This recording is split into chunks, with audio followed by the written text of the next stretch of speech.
위험 요인이었다. 특히 고혈압 진단 후에도 치료를 받지 않고 방치하다가 뇌졸중이 발병된 경우도 절반에 가까웠다.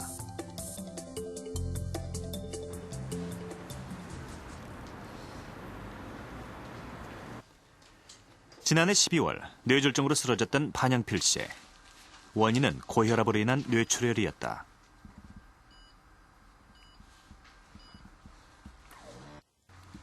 그날 이후 반영필 씨는 매일 아침 저녁으로 혈압 관리를 하고 있다. 아직도 기준보다는 약간 높은 수치다. 138에 93. 하지만 예전에 비해 많이 정상을 되찾은 편이다. 남편에게 온 뇌졸중이 혈압 때문이라는 사실은 아내에게도 충격이었다. 일찍부터 신경을 썼더라면 충분히 막을 수도 있었을 병이었기 때문이다. 진작 예전에 챙기지 못한 게 좀 제가 하게 되죠.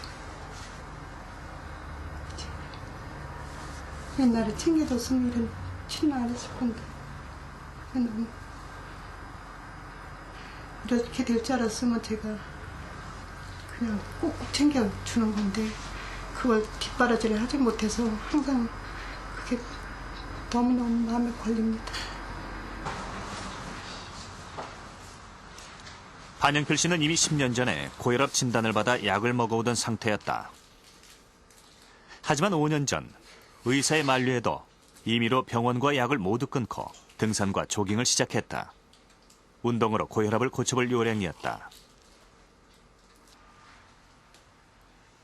본래부터 술, 담배를 전혀 하지 않았기 때문에 규칙적으로 운동만 해주면 혈압 관리가 얼마든지 가능할 것이라 자신했던 것이다. 내 몸도 건강하고 하니까 운동을 한번 이겨보자 해서 이제 등산도 자주 하고 아침에 이제 그 건드는 것도 공원 걷고 뭐 이렇게 해서 운동도 하고 또 제가 훌라후도 잘 했습니다. 그래서 훌라후도 좀 하고 하면서 이제 건강하게 생활하면서 이제 이겨보자고 했어요. 그래서 이제 혈압약도 어떤 걸 안 먹고 이렇게 했습니다. 그러다 보니까 너무 건강에 자신감을 갖고 이러다가 이렇게 쓰러지게 됐습니다. 너무 건강에 자신감을 가진 것이 화근이 됐습니다. 반영필 씨의 발병 당시 혈압은 220까지 올라갔다. 오른쪽 시상 부위와 뇌실 부위에 2차례 출혈이 일어난 상태였다. 한 10년 전부터 고혈압이 있었는데 약을 드시다가 그 발병하기 수개월 전부터는 이미들은 약을 안 드셨다고 하더라고요. 그래서 아마 혈압이 장기간 계속되면서 뇌혈관이 낡아져서 그것 때문에 터져서 결국은 출혈된 걸로 생각이 됩니다. 혈압 치료를 대수롭지 않게 여긴 대가는 너무나 컸다. 의식을 되찾은 후에도 한참이나 반신마비인 자신의 모습을 받아들이기 힘들었던 반영필 씨. 하지만 어렵게 얻은 삶인 만큼 강한 의지를 가지고 점점 예전의 모습을 되찾아가고 있다. 40, 50대 중에는 반영필 씨와 같이 건강을 과신하다 오히려 병을 키우는 경우가 많다. 실제로 45세 이전의 뇌졸중 환자들은 의사가 처방한 고혈압약과 당뇨약을 열심히 먹고 있지 않은 경우가 많았다. 또한 금연, 금주, 규칙적인 운동과 같은 의사의 권고사항에 대해서도 불성실한 것으로 나타났다. 혈압 치료에 대해서 젊은 사람들이 나중에 혈압약을 안 드시는 분들이 많았고 또 규칙적으로 운동을 하라 또는 흡연을 금하라 술을 절덜 드시라 하는 것에 다 나이 드신 분들에 비해서 전부 다 유의하게 다 의사의 말을 안 듣고 자기 멋대로 하는 그런 경향이 있었어요. 그것이 이제 그만큼 사회적인 압력, 그렇게 술, 담배 없이는 다른 사람과 사귈 수가 없으니까 영업을 할 수가 없으니까 어쩔 수 없는 측면과 그만큼 자기 건강에 대한 과신과 또 여러 가지 혼돈된 그 믿음이라든지 이런 모든 것이 합작으로 이렇게 나타나는 현상이라서 우리나라 젊은 환자, 뇌졸중 환자들의 큰 문제가 안해할 수가 없는 것이죠.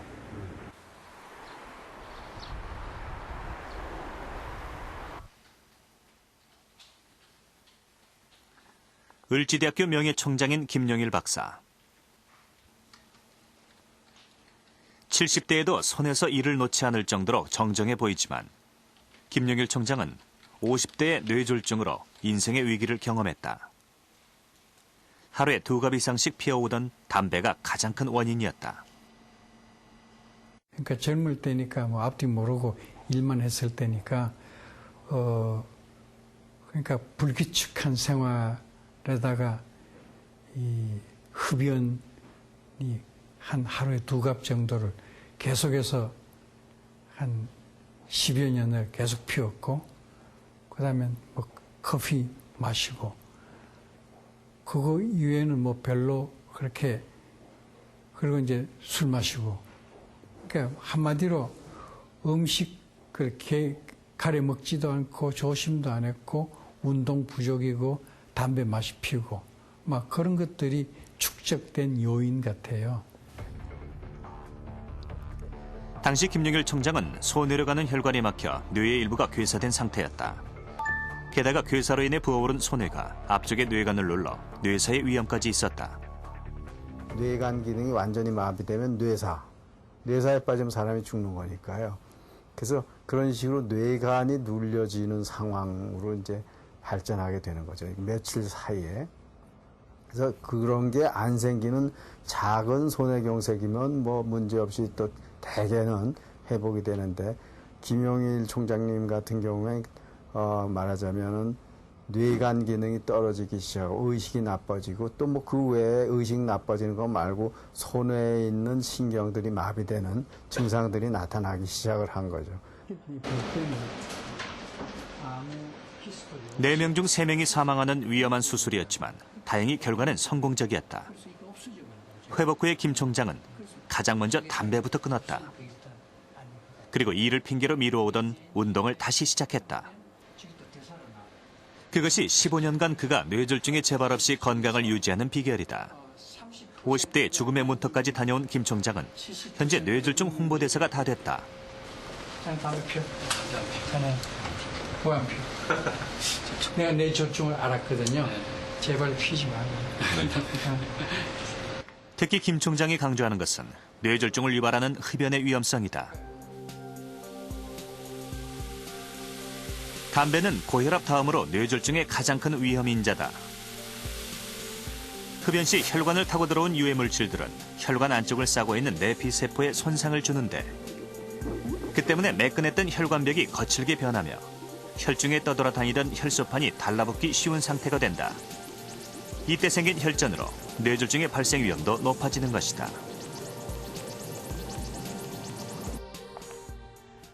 미국 32대 대통령 프랭클린 루즈벨트. 그는 미국 역사상 가장 사랑받았던 대통령 중에 한 명으로 손꼽히는데요. 2차 세계대전 막바지였던 1945년 2월, 얄타 회담까지 참석했던 루즈벨트는 불과 몇 주 후 갑작스런 사망 소식이 전해지며 전 세계를 안타깝게 했습니다. 사인은 바로 뇌출혈이었습니다. 당시 그를 보필하던 사람들의 증언에 의하면 루즈벨트는 그 무렵 멍하니 앉아있거나 말이 잘 나오지 않는다고 호소할 때가 많았다고 하는데요. 최근 전문가들은 이것이 1940년대는 아직 밝혀지지 않았던 일과성 뇌허혈 발작, 즉 뇌졸중의 전조 증상이었을 것으로 추측하고 있습니다. 이처럼 뇌졸중은 혈관이 완전히 막히거나 혹은 터지기 직전에 가벼운 전조 증상을 동반하기도 하는데요. 이때 바로 의사를 찾는 것은 뇌졸중 예방에 매우 중요한 일입니다. 미국 미네소타 뇌졸중협회에서는 이 뇌졸중 예방 캠페인의 하나로 뇌졸중엔 패스트를 기억하라는 내용의 홍보 포스터를 제작했습니다. 내용을 한번 살펴보겠습니다.